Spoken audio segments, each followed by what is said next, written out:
Assalomu alaykum. Xayrli kun. Hozir O'zbekistonda kechasi hamma dam olyapti. Bizda kunduzi qurilishda ishlar davom etyapti. Mana tashqarida qor, sovuq, -2 daraja. Musofirga qiyin. Mana qiyin tomonlari ham bor. Hozir 8-etaj, 8-qavat. Yerdan 24 metr balandlik. Shunda ham ish to'xtagani yo'q. Mana ichkari tomonda ish davom etyapti. Armatura, pom. Qor, qattiq sovuqda ham ish to'xtamaydi.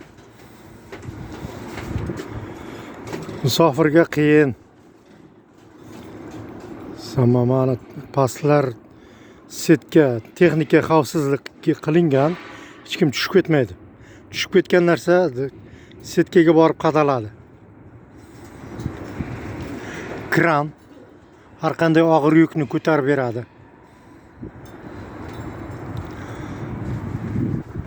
Qor yog'yapti.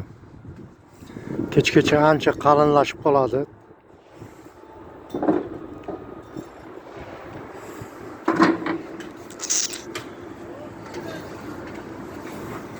Mana ichkaridagi ish jarayoni.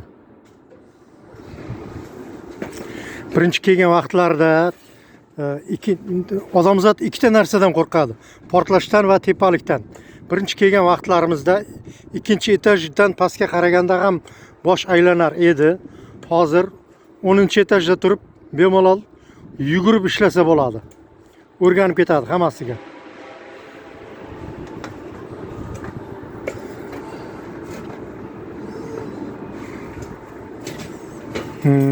Mana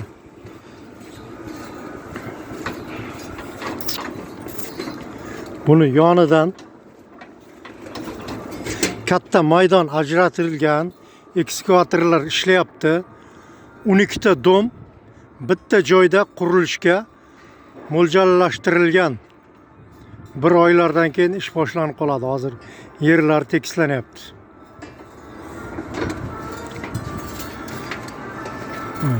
Ishchilar ish jarayoni. Sovuqda ham to'xtamaydi.